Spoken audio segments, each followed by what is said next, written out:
And we are recording. Welcome to episode, I want to say 8? 8 or 9? Probably 8. I think it's 8 of the Cinescoots. The Hubba Hubba podcast. The Hubba Hubba. Yeah. Man, this podcast is going to have so many different names. It's 2 right now, right? Yeah. Yeah. Yeah, I mean, and it's only Hubba Hubba. Yeah, it's only been 8 episodes, and we're already changing the title. I looked on Amazon to see if I could get one of those like radio things that make the sound effects. So if I get it, I know I need to do what a story mark. Yes, and then Hubba Hubba. Hubba Hubba. We also need a Fuyo. I don't know if we should. I don't know if we can go that route. Why I not? Love me some Fuyo. That's Uncle Rogers. Yes, but there are okay. We have what a story mark. That is also a copyrighted thing. I don't want to say copyrighted, but that's entered into the into the mainstream. Exactly. Yeah. I would help popularize. I would help popularize Frio. I would be down to do that. Good. As our millions and millions of listeners can tell, we are not doing it live this week. No, we are not. We are not sitting across a table in front of a glass room surrounded by children. This week. Libraries are for bitches. I hope the Republicans defund them. Just kidding. I would actually love to go back to the library. I was pleasantly surprised by how soundproof it was. Yeah. I feel like we were good. We were able to record a little bit better, so I would like to do that more often. But the reason why we are recording not in the library is because we wanted to kind of record this as soon as we could, so that it's topical. Topical. Because today we are talking about the latest MCU movie, Doctor Strange in the Multiverse of Madness. I didn't know that until after I saw it the first time. What do you think it was? And I mean that is the logical thing, yeah. But then in the Multiverse of Madness also does make pretty good sense. Yeah. Now, could you imagine if Harry Potter was Harry Potter in the Chamber of Secrets? Do you think that would have been slightly saucier? Ooh. I mean, not 100% saucier, not 100% saucier, but 25% saucier. But I mean, they do go into the Chamber of Secrets, and the Prisoner of Azkaban makes sense, right? Because he's not in the Prisoner of Azkaban. That would be a very different story. But what if he was in the prison? Come here, Sirius Black. Oh no! What a story, Mark. What a story. I think this. I know we say this about just about every movie. But, all right, here's the thing. You can kind of talk about this movie a little bit without going into, horrible spoilers, which we will do for a little bit. But I think the meat and potatoes in this movie is anything to do with spoilers. And here's the thing. This is the kind of movie that, you're kind of expecting a conversation because everybody who wants to see this has seen it. Yes. Right? I'm pretty sure you are not looking up a discussion on this movie and going, should I go see this or not? Yes. Everybody who wants to see it has seen it, or you're like our friend Matt and you've read the Wikipedia summary. Oh my god, dude, I still have fucking nightmares about that.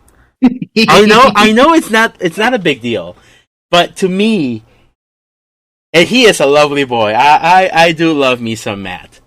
But that is if someone goes, all right, if you had to profile a sociopath and these are the traits, reading the synopsis of a movie instead of going to see it, I feel should be on that list. Hey man, be nice to our friend Matt. This is his second time being featured on a podcast. Oh no. Oh, he's not going to listen to this, so what? No, he's not. There ain't no Wikipedia summary for this podcast. To read. But you get it. This is his second time being featured on a podcast. It is. None of our fans know. None of our fans know him. But he's He's infamous. He is infamous. Anyway, so with this movie being, and I know this sounds like a bad thing. It's not, if you ask me. This is the 20-something entry in the MCU. So by now, you are in it, right? You are in it, and unless it's something like, I don't know, Eternals, which is just a totally new project, right? It's already kind of vague to begin with. Yeah. I feel like any MCU movie you watch from here on out is always going to be in like major spoilers territory. Absolutely, especially unless like you want to just hear like a passing thought. Like if someone goes, "Hey, what's your tweet reaction?" Like I would say for this movie, like, yeah, it's a solid first step into like a horror MCU. It was nice. It was nice, exactly. Right? Yeah. Like there's really nothing new that I could say that if you are not already sold into this big episodic like franchise, that it's not going to convince you, right? Correct. So, I would say if you are really interested in the MCU and for some reason you haven't seen this movie yet, maybe you're waiting until next weekend, I would say fuck it, go watch it. It's really good. I think it has one of my favorite villains. Yeah, for sure. And I think a villain who does not suffer from Marvel villainitis. Although that's pretty much gone for the most part. Now too for a while. Yeah. Maybe Eternals, but I don't even remember.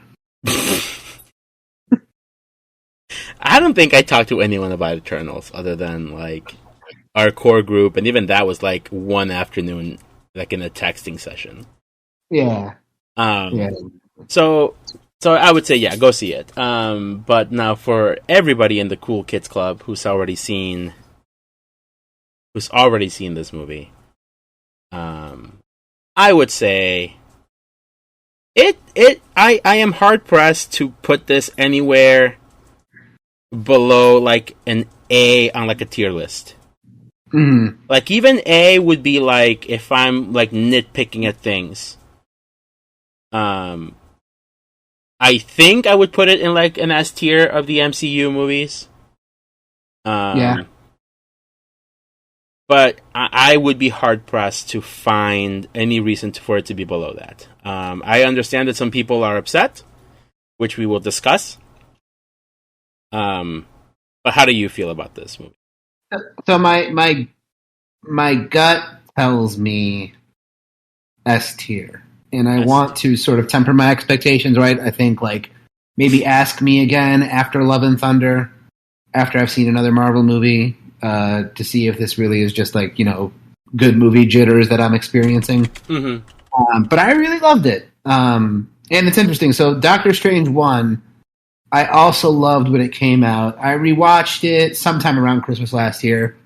And it didn't hold up for me as much. But I think this one is just so much more interesting and so much more stylized and so much more thematically rich that I think I can say with 100% surety that I think this will go down as, for me, one of the most underrated MCU films of all time. Ooh, absolutely. Barring, I feel like for now we have to put Infinity War and Endgame in just a different category. Because those are just kind of cheating at this point. but of everything else, it may be in my top 2 or 3. Right now, Guardians 2, in my opinion, is what might be giving it a run for its money. Okay. But I really love this movie. I walked out of this movie thinking, I don't know how anybody doesn't like this movie. Some people gave me their opinions on why they didn't like this movie. And opinions are opinions, but some opinions are wrong, and I think those people are wrong. I loved it. I absolutely loved it. I saw it twice, once with you, once with my dad. Mm-hmm. I don't know if I'll be able to see it a third time in theaters. Well, I'll be able to, but I don't know if I will. But I can't wait. I can't wait to see it again. So I know for a fact that I'm going to be going to see it, I think soon, because I know I told Amanda I would go with her as soon as she recovers from her surgery. So thoughts and prayers. I'm gonna go see it again. So, all right. So here's how this goes, right? So we are deep into Phase 4.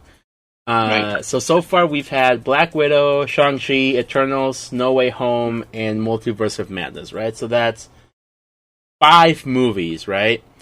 If you look back, like Phase 1, you have Iron Man, Incredible Hulk, Iron Man 2, Thor, First Avenger, and then the Avengers, right? So you're rocking 6 movies. And throughout, I would say by Iron Man 2, you are even by Iron Man 2, you're pretty aware as to what the end of Phase 1 is going to be. Like, that's the gathering of the Avengers, right? Yes. I would say my main criticism with Phase 4 is and it sounded like a bad thing. I'm going to say yep before you finish your sentence, but it's that you don't really know what the end goal is here. Yep. Yeah, like, and don't get me wrong, I'm not saying it's a bad thing. I know they're leaning into the whole multiverse thing, which I'm happy with so far. Would I say that Phase 4 is the strongest? Probably not. And it's not, a bad thing, right? So, like, Black Widow was Black Widow. Like, it was okay, it was serviceable. I would probably put that, like, at a low B, maybe a high C. I think it's bottom half Marvel movies. For sure. Yes. Shang-Chi, I would say, was very good. Definitely upper half. Will it stand the test of time for me as top tier, though? I don't think so. But upper half. I think I'll give it upper half. So, in my opinion, I think the reason why, for me, it stands pretty high is because for the introduction of a brand new character, a very obscure character, like, if you really think of the grand scheme of the MCU, like, if 10 years ago you had asked someone, like, hey, who is Captain America? People would be like, oh, that's Captain America. Even Doctor Strange, yes, he is a little bit more on the obscure side. Yes, Marvel definitely brought him to the forefront, but, like, these characters. Shang-Chi, ain't nobody fucking heard of him. Ain't nobody fucking heard of Shang-Chi. So, like, he gets a pass. The Eternals, holy shit, like... Yeah. I feel like that's the only criticism that I can say. Is, like, they're bringing in a couple of characters that you really wouldn't know. Right. So that is always hard. But even Eternals was not, like... It's okay. It's serviceable, and I wasn't upset watching it. But since it came out, like, I've never felt the need to go see it again. Yeah. I've seen it on Disney Plus, and I haven't clicked. Yeah, like, I've seen every MCU movie, without exaggeration. I have seen at least twice in theaters. Mm-hmm. With the exception of maybe the first Iron Man. I think the first Iron Man I only watched it once. Ironic. But everything else I've seen at least twice. Eternals is the only movie that I've only seen once. Yeah. Since the inception of the MCU. No Way Home, I feel like it's almost cheating. Yes. Like, I feel like that's pretty close to the same level as Infinity War and Endgame. I was wondering, I was in my head, I was going back and forth between No Way Home and Doctor Strange. Mm-hmm. And I also thought that No Way Home kind of has to be in a different category itself. I mean, that's the most Avengers-y thing we've gotten since Avengers. Yes, exactly. But, like, the fact that we are 5 movies in, and, and a bunch of TV shows. And a bunch of TV shows, and, like, I'm still feeling pretty good about it. I mean, like, I'm willing to rank this at A or S. Yeah. Right? I am very excited for Thor: Love and Thunder. I am optimistic about Black Panther 2. Is that this year? That comes out November. So that's the last one for the year. For the year, yeah. Yeah. So, and I mean, all of these are Phase 4. Yeah. Right? So Phase 4 goes up until Fantastic Four. Phase 4 goes until Fantastic. Unless that gets pushed. Yeah. Because but that's still TBA. Yes. Yeah. So, I don't know. It could get edged out by Blade, because I know Blade is, like, in pre-production. Mm-hmm. So I don't know. But I feel like they are doing a very good job so far with these movies, and I agree with you. Like, I was very confused when people were complaining like about this movie in specific. So let's get into the movie, right? Yes. So the movie picks up at an unspecified time in the MCU. Right now, everything is kind of very jumbled, I would say. And in an unspecified place. Oh, yes. I see what you mean. Yeah. So the only thing that we know for sure is that this takes place after WandaVision. Right. That is the only concrete thing. I would say that it should take place after Shang-Chi. And after Spider-Man. And after Spider-Man, yes. Yeah. But, like, other than that, there's really no way of knowing. Right? Right. And so we are introduced right away to America Chavez, which I thought was really cool. I was expecting them to, like, kind of tease us with her and then her having show up later. But I thought it was a nice touch to have her introduced right off the gate.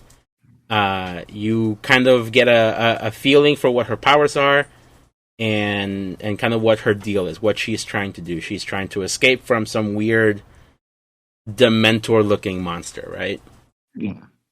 And one of the things that I've heard is that people were kind of thrown off by her power. I don't know if you've heard this criticism. The star, or yeah, they're like, oh, it looks a little silly that she opens up star-shaped portals. I'm like, is a star-shaped portal really the weird thing about a portal to another dimension? One of my students actually said this today during our guitar club. She said that was her only complaint about the movie. She thought the star portal was stupid. And then I said, I'm not super familiar with the character, but I think it's that in the comments. It is. The comic. And then she said, yeah, but still. And I think if they really, really wanted to push it, which they're not going to, nor do they need to, but, like, you could do some Zack Snyder Man of Steel shit, where it's like, the S is, a sign for hope.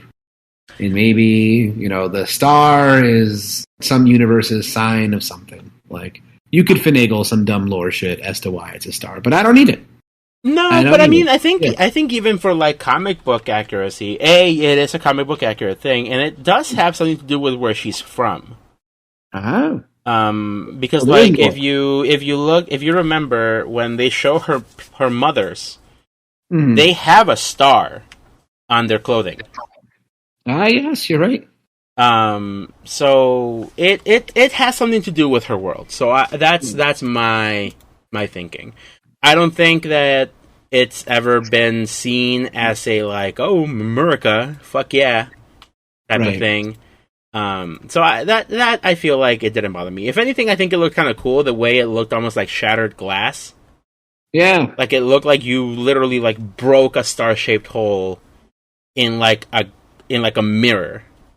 Right. So I thought that looked pretty dope. And I thought it was interesting that you do get a very Infinity War type of Doctor Strange in this scene, where he's very like, well, greater good. Sorry, kid. I'm going to steal your powers and kill you, because if this guy gets it, we're fucked.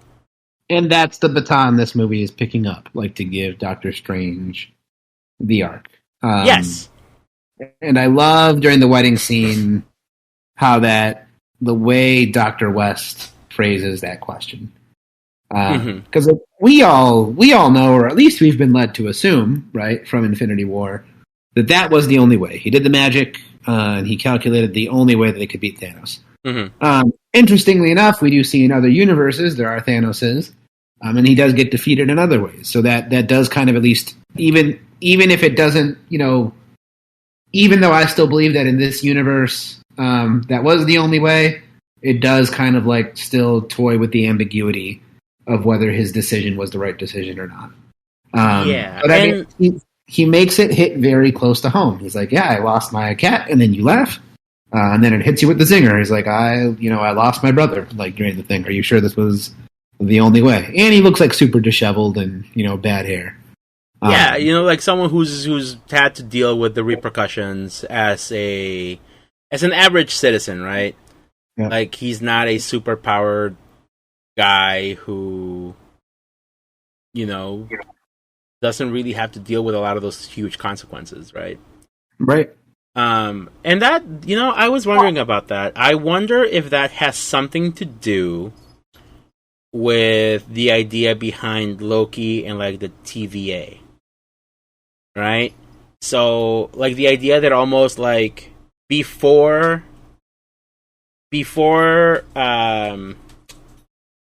Who Remains like was killed, he was either A, keeping our universe completely into one single universe and then having him die because it takes place outside of time. Then that allowed the different branches to come out. Right. And so once he died, then it opened the possibility for things like, in the past, like the Raimi universe in the Spider-Man movies, right? The Andrew Garfield movies to then, exist within the same, within a different time period, obviously. But because it takes place outside of time, like it's a different branch, right? It does make me curious as to, because Marvel is notorious for kind of figuring these things out as they go and letting the movies like experiment. Yeah. It does make me curious as to A, how much of this universe versus timeline stuff they figured out yet. But then B, also, if just like we got that timeline explanation or that time travel explanation in Endgame from War Machine, I believe, or War Machine's in the room. It does make me wonder if we'll ever get like this is what a multiverse is, this is what alternate timelines are. Once, the threads of this new arc of phases gets complete. And I just realized there's like timelines within multiverses, just there's like phases within a saga. Yeah. So they're very yeah, and that's kind of what it is, right? And so one of the things that I kind of wish we did get more about with Steven is kind of how he deals with knowing that as far as at the time of the events happening for him and within his real time experience, that was the only solution. Yeah. Right? Like that was the only solution for him. As far as he's aware, there is no other solution at that point within our reality branch, right? But I wish we would get something like that. Something of like an internal struggle of like, oh, these people just don't fucking understand. Like we kind of get that when he's talking to Wanda in a later scene. But I would like to see that a little bit more explicitly. I think the closest thing we get that actually is more than enough sufficient for me, and I really enjoyed, is, the whole, he has to always have his hand on the knife. He has to always be holding the knife conflict, right? Yeah. So while he's not necessarily wrestling with what specifically you said, that whole point of what happened during the snap is kind of enveloped in the internal struggle of it is by my nature, speaking as Doctor Strange here, it is by my nature to be controlling. Like, I have the gifts, I have the smarts, right? I can't not be that. So then what do I do with that, right? And that conflict is reflected on Wanda, who calls bullshit. And she's like, when I try to like have my finger on the knife, you blame me for it, right? Yeah. And you see how Wanda's reasons for being controlling and manipulative are different from Doctor Strange's, and how the movie ultimately like embraces the Strange model. So I was fine with not seeing the struggle that you mentioned. I think it is a good point. But I liked that the character who he experienced this growth with is America Chavez, because I think they're so different in so many ways. I always, what I initially liked about the first Doctor Strange is I was like, oh, this is Tony Stark, but with magic. Yeah. And likewise, I was like, oh, this movie is Iron Man 1, but with magic. And both that movie and Iron Man 1 they haven't held up as well for me as they did when I first saw them, so I found that was like kind of interesting. But then so he's paired with this girl who's like kind of a stand-in for Captain America, only in like the name, right? And the fact that like now you have this American iconography that's being focused in on a teenage girl who comes from a family of queer parents, who's a girl of color and who isn't even from this universe, right? Mm-hmm. So like the America symbolism is just on a whole totally different focal point. And I like that. And I like that Doctor Strange has to go along on this journey with, a character that's just slightly familiar to us in terms of like what the name represents, but still like totally, totally different, right? Interesting that that's your takeaway from it. And the only reason not my only takeaway. Yeah. But like the reason why I'm thinking it's interesting is because like, so for me, what I feel like it's almost a parallel to Tony and Peter. Yeah. Right. So for me, Strange it's also gotten to parent. Was that? And Strange has also gotten to parent Peter. Exactly. So you get a little bit of growth with Peter in No Way Home, but. Because he is a secondary character in this movie, like he doesn't get as much growth in that movie. He does learn something by the end. There are some choice words that he says to Peter at the very end, where he's like, all of us who love you, like would forget about you, like that kind of shows that he's gone from this like indifferent guy who was willing to let him die in Infinity War to like someone who's who's gonna actually legitimately be upset that he doesn't know him anymore. Yeah. And so that, I feel like that helped him grow to the point where he is able to be kind of a parent figure to America, right? To be like a surrogate father that she doesn't have, that the other strangers were not because the guy was trying to kill her. So that to me parallels kind of like the idea of, well, he went through a loss, which is the loss of knowing Peter, which then parallels the loss of Peter in Tony when he gets dusted. Yeah. So that was nice. So we've talked a little bit about Wanda here, but before we get into her, I want to just say that I was very, very happy with the first 616 Doctor Strange fight with Shumagorath. Oh, for sure. So I thought that was really cool. I know it's the scene that you see a lot in the trailers. This big tentacle monster who's got like a giant eyeball. But here's what's beautiful about this scene is that there's that Simpsons meme with Ralph Wiggum where it's you can see the exact moment his heart gets ripped in half, right? Do you know this meme? Yes. Yes. So this is, for me, the tentacle monster Shumagorath. Yes. Yes. I think in this they call him like Gigantos, but it's like a trademark thing. Yeah. So anyway, Hentai Man. In his fight with Hentai Man, the point where he Odysseus's the eyeball and it just yanks out. First of all, the fact that it was like the spell is fucking hands.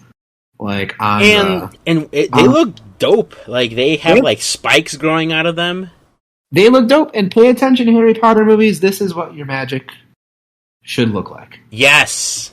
Like enough with the blue light. Like give me some magic hands. Anyway, so the fact that the fucking magic hands take the pole, impale the eye, pull it out, and you see the blood and the gore and the guts. And it's like, you can tell the exact moment when you realize that this was a Sam Raimi movie and it was allowed to be. And it was allowed to be a Sam Raimi movie. And I love that because that is not in the trailer.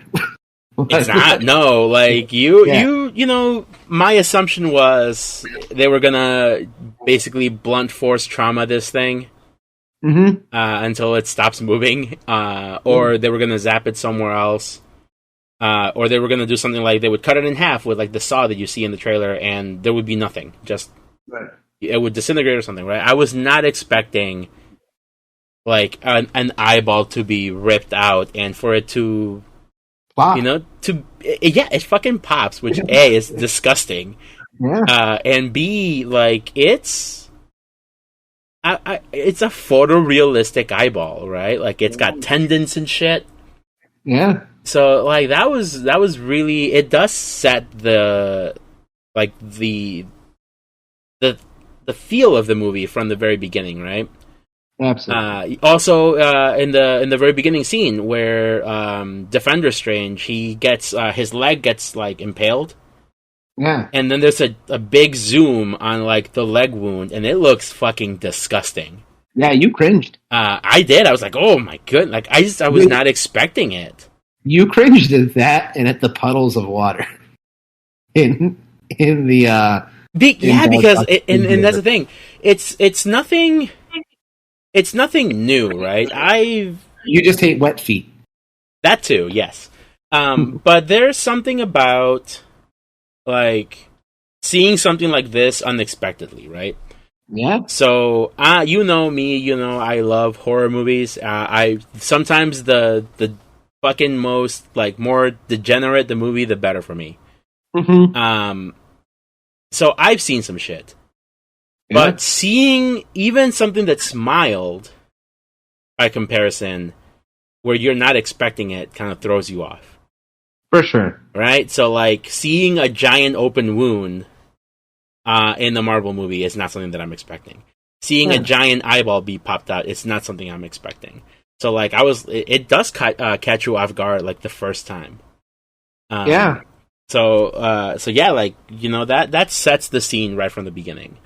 And then that does lead us to our who I would say is the standout of the movie, which is Wanda, right?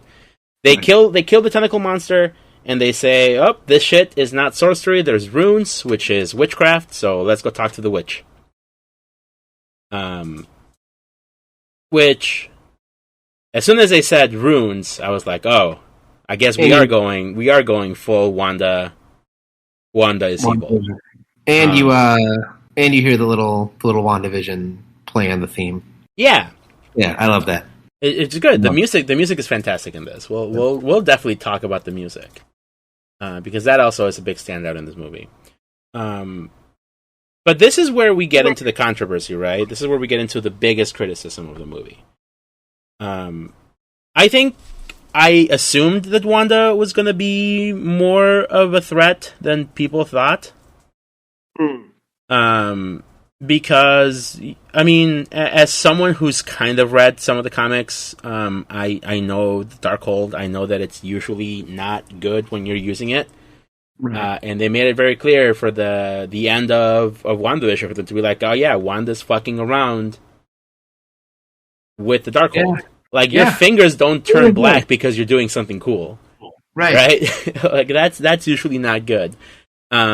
So as soon as they said, oh, there's runes on this monster, I was like, oh, who learned about runes very recently? Right. Fucking Wanda. I was like, all right, well, here we go. So I was perfectly fine with that. I don't know about you. What were your expectations for Wanda going in? So I expected Wanda to be the villain. And to be honest, I mostly, like, from the first time I heard she was going to be in the movie, maybe not the first time, because WandaVision was still going on while it was confirmed she would be in this movie. But after WandaVision was done, there was already speculation that she would be the villain. There was even the whole thing that Multiverse of Madness, the acronym is MOM, right? So, that wasn't even an original thought I came up with. That was just news. Yes. I mean, here we talked about the dark imagery in this movie. I mean, the second scariest thing that I've seen outside of outside of anything in this movie. Well, maybe the snap, right? That moment is just surreal. Mm-hmm. But I mean, that post-credit scene in WandaVision, I mean, it looks like I'm not like playing the role of an evangelical, but it like looks satanic, right? Yeah. I mean, she's like, contorted and moving her head, and then there's astral projection of some sort that's going on where she's separated from her body, right? Mm-hmm. So I mean, it's pretty clear as day that she is not in a good place. I think where some people may have been thrown off is the fact that she does seem remorseful for what she did to Westview at the end of WandaVision. And therefore, they would be surprised that she would go full villain in this movie. To which I would say, yes, but the post-credit scene, A. And then B, you can be remorseful without fully making amends for what you did, or without fully making the about face, and changing, right? So to me, this definitely fits the character arc. I do think, though, to go back, though, to a conversation we had about this phase's structure, because I really think that is an inherent and essential piece of understanding some of these main critiques, is that part of where people, I think, are disappointed is A, they're kind of waiting for Mephisto, and Mephisto could be anybody, right? They're kind of waiting for the reveal of the big bad. Sure. And then B, some of it is also Last Jedi-itis, where they've spent the whole everything between every movie theorizing about what's going to happen next, and some people just get butthurt that their predictions don't come true, and therefore they think that this means like there's no arc or plan or yada yada yada. I see. To stay on the point of the structure of this phase. If I were to name this phase, I don't think I'd even name it Phase 4. I feel like it's functioning more as a bridge phase. Okay. Because there's a lot of potential that's being set up. And then, as my student said today, like, Kang might be the most likely for a big bad, but that's not even like confirmed yet, right? So they could really go in any sort of direction, and the fact that they actually they are still referencing the snap, however many movies is they're still like kind of cleaning up and dealing with the consequences of the Infinity Saga. Yeah. So instead of if you imagine each phase is part of an arc, instead of going in the parabola, we're kind of just mixing around, and I think we have to adjust to sort of being okay with that. That Marvel's kind of letting the authentic storylines emerge, right? Yeah. They're seeing what works with fans, and then the arc goes that way. So to bring it back to Wanda, I think when you go into these types of movies, looking ahead to the next chapter before you even finish this chapter, and seeing if your prediction is going to be correct or not. Mm-hmm. I think that's where people will generally feel disappointed. So to them, I just say you just got to retrain yourself a little bit. I would be disappointed if this was the last we saw of Wanda. Right? Oh. If this is how Wanda went out, then yes, I would be disappointed. I also think that the fact that multiverse and multi-timelines literally allow them to do anything could lead to some stuff being unfulfilling. Like if we got another Wanda from another universe, and this was truly the last we saw of this Scarlet Witch, then I would be disappointed. I'm very curious to see what they're going to do with Gamora, right? Yes. Because we're getting alternate timeline Gamora going forward. But I'll wait until we get there, because that hasn't happened yet. But like I said before, Wanda is the foil to, in many ways, she's like the mirror to Strange, not so much the foil. Yeah. In the sense that they both want to have their hand on the knife. They're both playing with the forces of good and evil. Strange has to realize he's doing it for certain reasons. Wanda has to realize that she's doing it for certain reasons. Yes. Very interesting film to come out in the midst of this Roe versus Wade debate, by the way. But that's a rabbit hole we do not need to go down. Yeah, and so kind of to go back to what you're saying about this being more like a bridge season, I think this kind of almost perfectly parallels Phase 1. In the like, if you, unless you are well versed in like the world of Marvel, you don't know what the fuck the Infinity Stones are. You don't know what a Thanos is. You barely know what an Iron Man is. You barely know, exactly. You know you see him, but you're like, I don't fucking know like what he does or exactly. Yeah. So I feel like this movie this phase is set up. Yep. And I feel like the reason why a lot of people are feeling a little unfulfilled is because they're wanting to put the cart before the horse. They want to get to that like that reveal, right? They want to get to that Thanos turning to the camera. They want to get like this is where we're going, but we are not there yet. You have to let things kind of somewhat organically grow. And I know it sounds stupid to be like, it has to be organic when you are literally writing this shit. But you gotta set up, otherwise it's rushed. Well, and also we might also not get a Thanos at the camera, meaning we that, might like, not. You know, if we just got Galactus, right? If that was our big bad, right? That would be kind of boring, in my opinion. And I don't know much about Galactus, but what I'm saying is like, he wants to snap half the universe to death. He wants to eat planet shit, right? Like they're not different, right?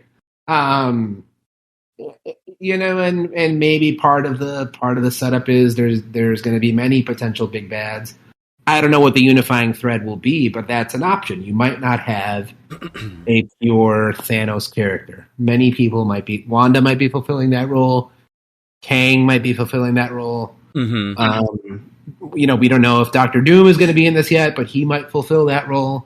But even then, I feel like the, and I've heard a lot of people mention this before, so it's not an original idea or anything. But I think the smarter of the possibilities would be to just go with a Secret Wars. Yeah. Right? Because like that would make sense. There really is no big bad. It's all like, whoops, everything's fucked kind of situation, right? With like people from different universes having to, fight and, for the sake of trying to save our own, dimension, basically.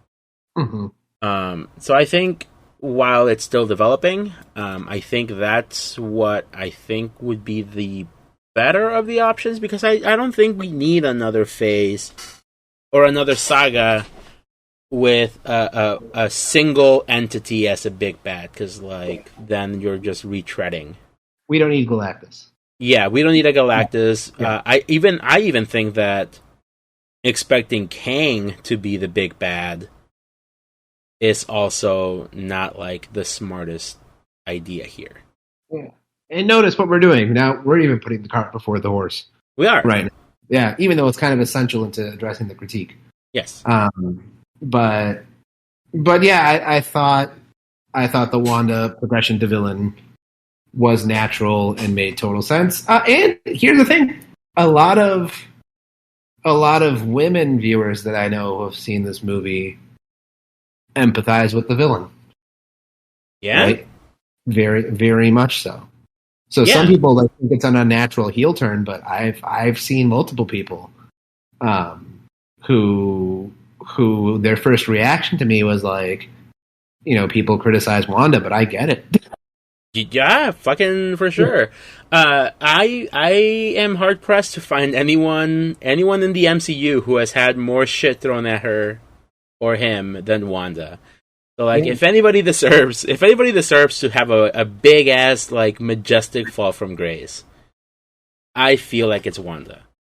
So I I said this maybe when Loki came out, maybe when WandaVision came out. Because after there was no Mephisto in WandaVision, that's when I first started to toy with this idea that maybe we won't have a singular big bad.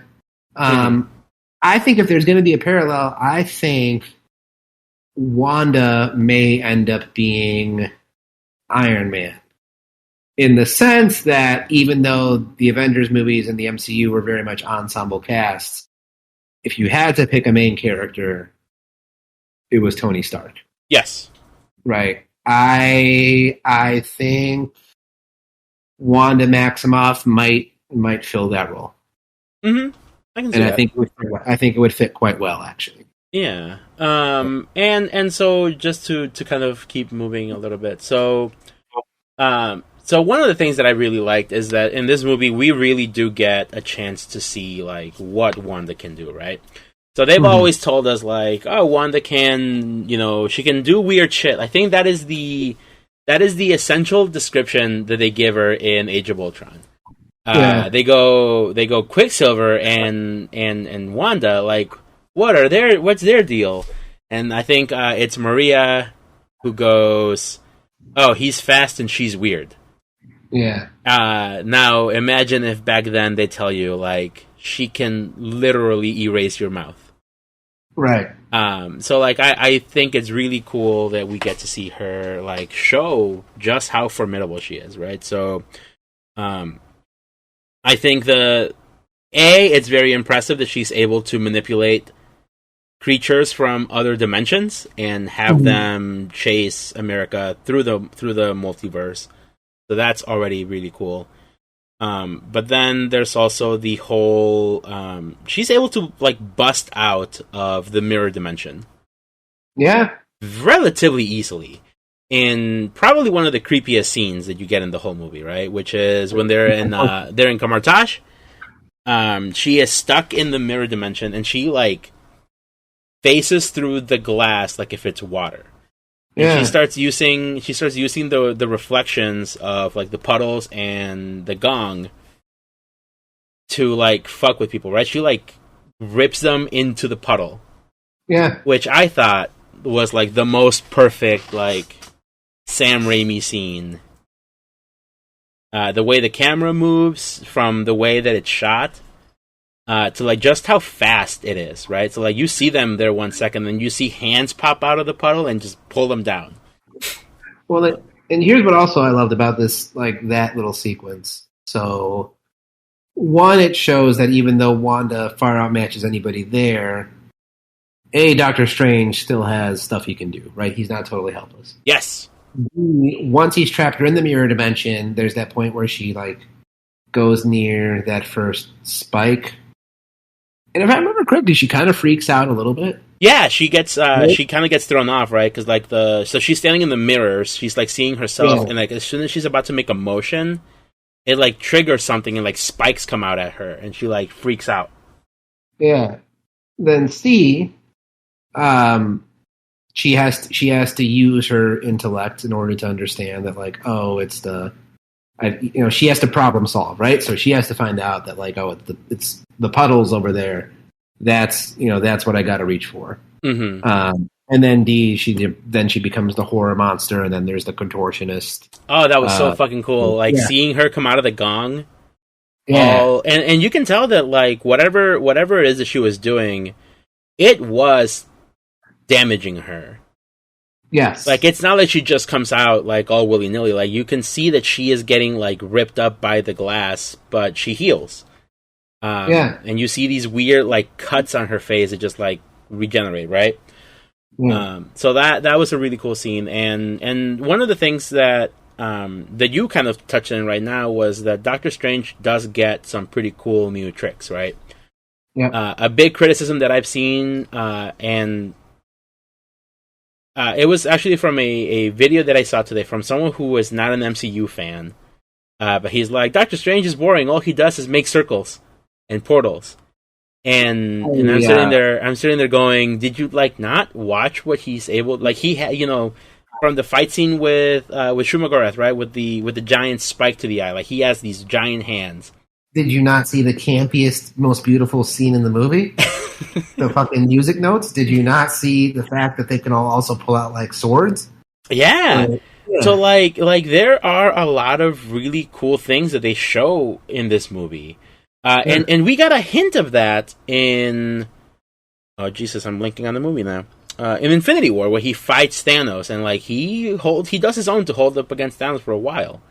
Yeah. And they showcase that a lot more here, right? Like that weird green fire that he casts that goes up the chain. Yep. You mentioned the musical note fight against the like the Dark Doctor Strange, as well as God, what is not it? A power, but like he tames demons. Yeah. Right. Yeah. I mean, this movie is the anti-Harry Potter. In the sense that, like, as generic as that aesthetic has become, like, this movie is very creative in the imagery that it throws at you. Mm-hmm. And that's important, because, I mean, these movies are supposed to be whimsical and fun and show you cool shit. When in that scene, when they're in, like, when they're in Kamartaj, and he, like, sends out these hydras out of his hands. Yeah. And at first I was like, oh, he sends out snakes, but, like, when I was watching it, like, as soon as she cuts ahead, like, 2 more pop out. Yeah. But, like, it's like, it's like the actual Hydra. So, like, it's cool that you get to see a whole bunch of different things.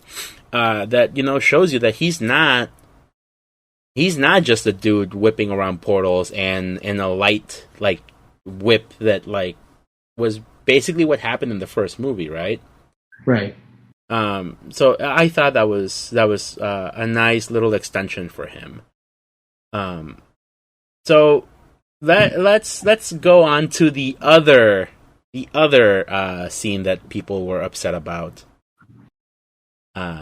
They get away from Wanda after she attacks Kamartaj, and they end up in a new universe, right? A new world, 838, I believe, is the Earth. Right. In this world, Doctor Strange dies fighting Thanos. Whether we touch on that or not later, it's kind of irrelevant. But they introduce us to the Illuminati, right? So there is an Avengers group in all of this stuff, right? There is a group of the Inhumans, there's the group of the X-Men and the Fantastic Four, but they have this like background group, which is the Illuminati, right? So they introduce us to Peggy Carter, who is Captain Carter in this world. She's basically the Captain America. We do not get Carol Danvers. We get Maria Rambeau as Captain Marvel. I think those are the two that we would recognize pretty easily, right? And Mordo, right? Then we are introduced to Blackagar Boltagon. Yep. Which I don't think... I don't think anybody else other than me has seen the Inhumans TV show. No, that got bad reviews right away. Oh yeah, that was awful. That one's Scott Buck, right? What's up? That one is Scott Buck, right? Or is that just Iron? Scott Buck. Scott Buck. Yeah. Then we also see the introduction of Reed Richards. Yeah. So, I was okay with seeing these people there. I could do without Maria Rambeau. I don't know. Something about her just doesn't... She seems almost more boring than Carol. I had no problem with Maria Rambeau. Yeah, I mean, it's one scene, so it's kind of hard to complain. And then we see Charles Xavier, who is Patrick Stewart. So that's a big reveal, too.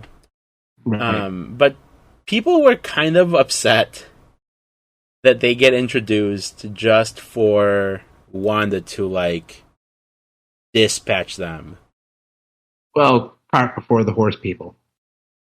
Go on. I mean, they theorized, right? Yeah. They want this is to be the introduction of the X-Men, or kind of what. To be fair, there's precedent. I mean, it's kind of how Spider-Man was. They want kind of how Spider-Man was used in Civil War, in the sense that, like, oh, this is where we finally got the Sony crossover for the first time, and now this character is going to be a mainstay in the MCU movies, whereas Yeah. this has not been confirmed. This has not been confirmed here. Exactly. I mean, here, like this, the way I see it is, this is kind of like elevating boring NPCs. Yeah. In the sense that, like, we could have just had this, like, nameless council of whoever's. But instead we're getting, these characters that we're familiar with. I also like that it's keeping us on our toes in terms of how, like, this crossover business is going to work. But the fact of the matter is, we don't need this to be the Reed Richards, and we don't need this to be the Professor Xavier. And you know what? It's probably not going to be, right? So I don't doubt that John Krasinski might be our Reed Richards in the 616. He's relatively young-ish. I mean, he's not young, but, like, he's no older than RDJ was when he started as Iron Man. Right. But I find it impossible to believe that Patrick Stewart would be the Charles Xavier in 616, right? Yeah. So I think, if anything, what they would do is they would probably do something like they did with No Way Home, where, yes, there is a Charles Xavier, just in the same way that there is a Peter Parker. Except in that universe, Peter Parker just happens to not be Tom Holland, right? Yeah. I think that's what they'll do with him. They have to introduce the X-Men. They have already said they're going to. It's just a matter of when and how. I think it's, they might be using it also to test the waters. Do people really want John Krasinski as, Reed Richards, or they could decide not to? And the other thing that it does is it kind of still, it builds the rules for how this multiverse shit works. Mm-hmm. Even though the rules are simple in the sense that they are anything can happen. Yeah. Like, you still kind of need that shown to you. You need it. You need to see, I think, in a panel that you can have Patrick Stewart in the cartoon yellow wheelchair. That stupid-looking wheelchair. With John Krasinski, with Maria Rambeau as Captain as Captain Marvel, with Peggy Carter from What If, but it's not Peggy Carter from What If, with seemingly the exact same Internals guy, with Mordo with dreadlocks, right? Mm-hmm. Like, you can have any variation of what you've seen already or what you haven't seen yet under the sun. And I think, like, in order for people to go forward, and let me just say as an aside, I think this is what's going to potentially differentiate this saga from the Infinity Saga. You really can get away with a lot of the Infinity Saga of walking into any of these movies, and not having seen the majority of the other movies, and you can be set. Yeah. I don't think that we're at the point where that's not possible in this saga. But, I mean, like, you really, to really appreciate this movie, you do really need to have seen WandaVision. Yeah. And that's not a movie, that's a show, right? So that's an investment of time on a totally different medium. So they do need, things to sort of explain to you how the rules operate in whatever's going on here. Mm-hmm.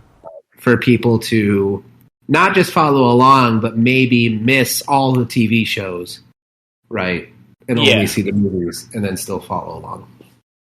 Yeah. I mean, I as someone who keeps up with it, I don't think it's terribly impossible to keep up. I think it's hard to catch up. Yeah. Right? I feel like right now I have a coworker who's asking me, like, all right, I'm going to need to sit me down and tell me what order do I need to watch this. And I'm like, holy shit, Michelle, are you sure you want to do this? Release order, bitch. And she's like, well, I watched all of Game of Thrones, seasons 1 through 8, the summer it ended, so I think I can do this. And I'm like, okay. So, I mean, I think unless you have that sort of devotion, you are not going to catch up, I think. And I think that you do need some movies like this where it takes some. I know it's still an investment, but it's still a relatively minor investment, right? The only thing you really need to watch, I would say, is maybe the first Doctor Strange, so you know what Steve's about, and WandaVision. Yes. I feel like maybe like the Infinity War movies, just so that you know like what the meaning behind, you know, Tony not being the one who's sacrificed. Right. But I feel like that's in passing, right? I feel like everything else here is pretty standalone.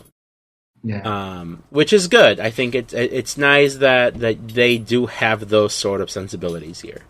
But then you also run into like those monkey brain people who go, all Doctor Strange does is go whip whip circle boom. Right. So you take what you get, I guess. All Thor does is hammer, right? I mean, all Thor does is hammer. Yeah. So let's talk about the big scene, which is Wanda confronting the Illuminati. So Wanda does this thing called dream walking, which is basically you like project your consciousness into the other you from another universe, right? Right. My little like about this is, does that only work if the other you is actually physically also like you? So could Peter Parker transition into Peter Parker? Exactly. Because like would Tom Holland be able to project into like Andrew Garfield or whatever, right? I thought that was a cool idea. The way that they're like, you become like a puppeteer, right? Yes. So I thought that was kind of cool. That was very interesting. So she is able to control herself. She leaves her home, which I believe looks exactly like the home in WandaVision. I thought so too. So that's a nice little touch. Which then also like leads into like other questions that people still somehow ask, which I'll touch in a little bit. But she shows up to the base and just destroys everyone. Yeah. And people are shitting on Mr. Fantastic on this. They go, why would he tell Wanda how to stop Black Bolt? I just took that as his arrogance. But I wouldn't even say it's arrogance. I would say he doesn't want like a big conflict. In his eyes, as what I took it as, in this universe, Wanda is not a threat. Yeah. Right? So they have zero reason to know what she is truly capable of. They may have some observations because they say they are able to kind of view some stuff with the other multiverses, but I never took that as they're able to actually see what's there. They know the existence of it. They know that shit's going on, but I never took that as they know what's actually going on there. So he has no reason to know that she can alter reality in the way that she can. So far, I think she's only the Scarlet Witch in 616. I think so. Now, granted, Scarlet Witch is a Nexus being, right? So only kind of works, but. The rest of the Wandas seem to be just Wanda.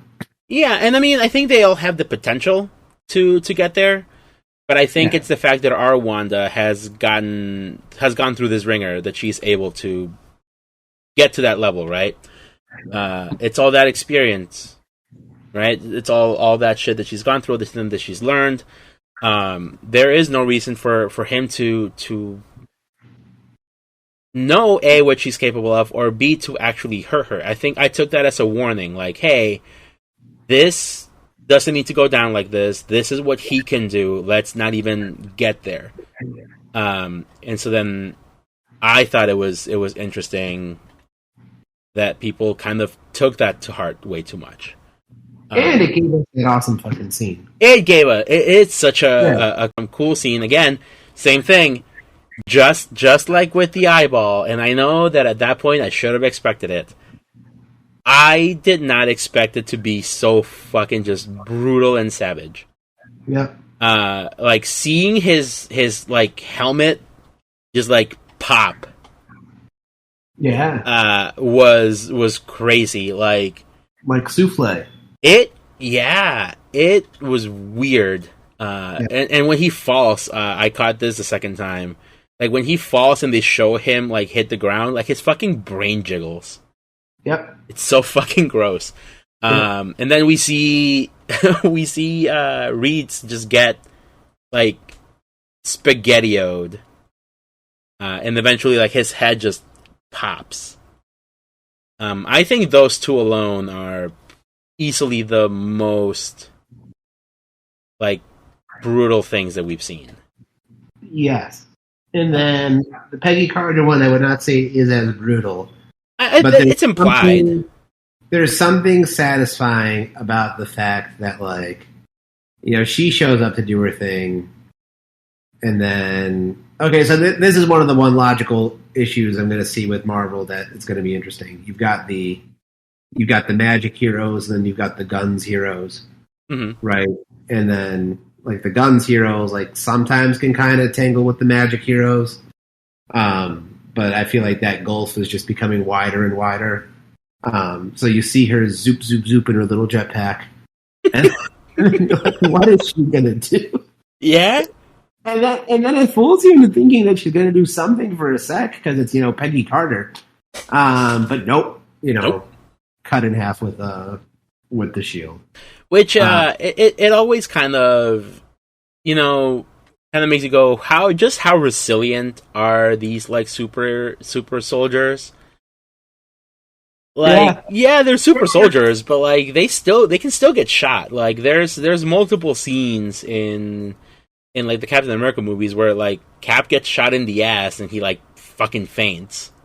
Right. I think that's like a big thing that I always thought was really funny in the Winter Soldier. He literally gets shot in the ass cheek, and he fucking passes out. He's the one who, for a moment, can hold Thanos' arm. Exactly right. So it's always kind of like you're playing with that, you know, that idea of, well, just how formidable can they possibly be. And I think this movie kind of just goes, yeah, no, we're not even going to humor that, right? Yeah. So she whips her shield at her. Wanda catches it using her magic, and she just fucking yeets it back. Yeah, I thought it was a nice touch that they didn't have to show the impact. No, all they show was the shield hitting the wall, just covered in fucking guts. Yeah, right. So that was really cool. Another thing that I thought was interesting about this Captain Marvel, people are like, well, why did she get killed by being crushed by rock? And I'm like, if you watch, you see that Wanda's draining her. Yeah. And it does make sense because both of them got their initial like kickstart power from the same place. Yeah. I believe both of them got powers from the Tesseract. It also don't. Well, I mean, it's a cop out to say don't quote me on this, but it's a theory. I think there also might be. So let me preface this with an example. So we had our seniors. You know, a lot of their graduation events are starting at school this week, right? They had them do a victory lap around the school. And then there were two people playing bagpipes who sort of led the parade, which was a surprise. I did not expect that would happen. An annoying surprise. That's a whole other conversation. So someone today mentioned that they were considering a mariachi band, but they did not do it because they thought people would perceive it as racist. Interesting. So once again, I'm not saying yay or nay in terms of whether I agree or not, but that's just out there.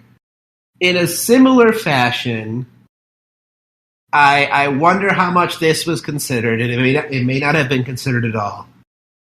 I think there's some certain coding that might exist of seeing a white woman just totally brutalize a black woman on screen in a way, in like in a similar way that she did with Jello Head and Mr. Fantastic, right? Yeah. Where that may be part of the choice for why it's the rubble that you see killing her. Yeah, so I mean, we do have those sensibilities here a little bit more than in other places, but I still think like it shows that there are some things where people do kind of have to pay attention, right? There are things that even though we just said like you don't have to watch all the other movies to understand this one, like some things do come into play. We know if you watch Captain Marvel, that she gets her powers from the Infinity Stones. So. And they also make it very clear, the only thing that can destroy an Infinity Stone is another Infinity Stone. And a good chunk of Wanda's powers comes from the Mind Stone. Yeah. I think that's right. I think she gets her powers from the Mind Stone, because that was what's in Loki's scepter. And then Captain Marvel gets her powers from the Tesseract, from the Pegasus experiments.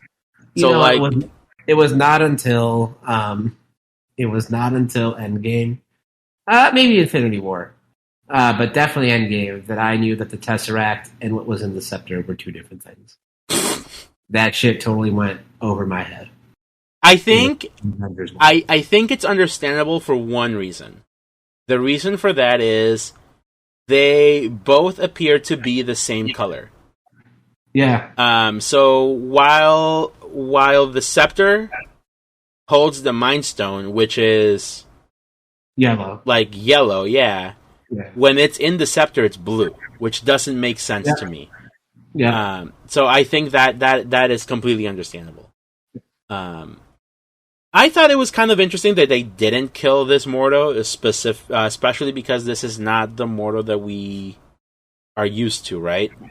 Right. So I thought that is one criticism that I completely understand. What is the point of bringing in this Mordo to instigate some issue with Strange, knowing that even in our world, our own Mordo has beef with Strange that has been was weirdly referenced in this movie. Yeah, people see that in the funnel. Yeah, even I thought that was weird, because he's like, oh yeah, we used to be friends, and now he's devoting his life to kill me, and I'm like, has he? Right. When did this happen? Like, did this happen sometime before? Like, it's never been shown to us, so I thought that was interesting. I feel like if you're going to justify this move, the main justification I see is also bad writing, but I'm going to call it the Count Dooku technique, where you don't meet. He's not in episode 1. He's not, right? But episode 1 takes place 10 years before episode 2, and in episode 2, you find out that he turned to the dark side 10 years ago. I don't think episode 2 says this, but the established lore is that it's because of Qui-Gon's death. But you never see that on screen, right? Interesting. So they could Count Dooku it in the sense that, like, oh, Doctor Strange heard that Mordo left the Sorcerer's Order. I don't know what it's actually called. And he heard that he's got beef with Strange, but we actually haven't seen it on screen. Yeah. Yeah. I don't know, man. I really like this movie as a whole. I know we've been talking like very scatterbrained about this, but I think it's because it's a multiverse of madness. It is, but it's also like there's just so many things that like are really cool about this movie. Yeah. We haven't talked about the musical fight in this movie. It's dope. It's so cool, right? So it's not my favorite musical moment, though, I will say. What's your favorite musical moment? I'm kind of scared. No. Okay, so when they introduce dreamwalking, right? Yes. And then it cuts to Wanda in her, like, ritual sex dungeon circle. Mm-hmm. It plays like some fucking Fleetwood Mac like sounding music, like that brand of witchcraft, right? Like that like yes, smooth electric guitar. Yeah, it is very Sam Raimi. Yeah, like those. It's almost kind of like how would I say this? It reminds me of, this is gonna sound really stupid. In Scooby Doo and the Witch's Ghost, like I would imagine this is the type of music that the Hex Girls would play. Yeah, fuck yeah. Yeah, very like Stevie Nicks almost. Yep. And yeah, there are a lot of like music beats in this that are great. I still think the peak, and it's not just because it's so good, because it sounds good. It's very creative, right? So like the whole musical fight that he has with the Dark Doctor Strange, excellent. It just, everything is coming together, right? So you have like the music like flying everywhere, and he sees that, it shows you that he's quick thinking. He's like using his surroundings. He says, "What can I use here?" And he could have just easily grabbed the papers and make them fly. I'm assuming he could have made them very strong and cut through whatever. Yeah. But it's the fact that it goes with like the musical notes. And as they're hitting, like you're hearing different musical notes. You're hearing big, like loud cymbal crashes. And it's fun. It's just so fun. It's fun to like see the back and forth, right? How the music is reacting as he shoots it to Dark Strange, and then he like grabs it and like spins it around and sends it back, and both of them have different sounds to the music that they're sending to each other. Yeah. Which I thought was really, really cool. Like it shows like they both, even though they're both a version of Strange, they're both capable of doing a similar thing by throwing the music at each other. Like it's different. It's hitting different. And it reverses this Marvel critique that the final acts just kind of divulge into, generic CGI fights, right? Yeah. Which is what people said about Vision versus Vision in WandaVision, right? So now we've got Strange versus Strange, but it's so creative and fun and whimsical and memorable. Yeah. And I think this movie will just do an excellent job of sticking in your head. Mm-hmm. I think and I hope that it'll only age well with me over time. There's hours more I could talk about this movie, but this is already definitely our longest episode. Oh, absolutely. I'm going to have to cut some stuff down on this. I would say the one thing that this movie does really good at the end of this movie is, and I know I brought this up, that at one point they said that WandaVision was supposed to show you that, Wanda's hit rock bottom, but she's learned her lesson. Yeah. And I sent that gif that's like, well, that was a fucking lie. Because, like, this movie, man, like, I get it. People are upset. People love Wanda, and you know what? I love Wanda. I want nothing more for my favorite Olsen twin to be happy. Yeah. I know she's not one of the twins, but to me, she will always be the superior twin. Correct. But man, like it shows you just what you can do with a character that A, you really like, and B, is well written, right? She is a very multi-dimensional character. Yeah. There's things, and people go, why is she acting so crazy? Why do they have to go with she's a crazy mom? Because she's gone through shit. Mm-hmm. Like, people who are under that much stress and, like, who are constantly feeling with, the depression, and they want an outlet. They want to get away. That's what she wants.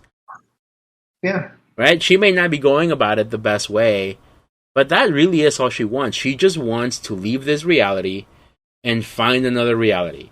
Yes, they have a big question mark in step 3, and 4 is profit. Right. But she'll work that out, right? That's all she wants. Yeah. And they do a really good job at the end of showing her just how twisted the Darkhold made her. Yeah. Right? She realizes, it takes her kids basically like bullying her at the end of the movie. Right. Throwing toys at her and calling her a monster for her to realize, like, holy shit, like, this thing is corrupting me. I think what I love the most about this movie is how it plays with the nature of possibilities, like who you can become. Uh-huh. Right. So Doctor Strange could become the purely manipulative person, drain the life force out of America Chavez, and not give two fucks about it. Yep. Or he could be the person who will let her take the center stage, right? Yeah. All of this depends on, his circumstances, what he's willing to do with that inner darkness that's kind of personified by the little demons haunting the Book of the Damned. Oh, I fucking love that. How he, realizes who he essentially is, and he makes the conscientious decision to take control of that and channel it for good. So he has the possibility to go from pure good to not pure good, but to go from good to evil, and that can flip on a dime.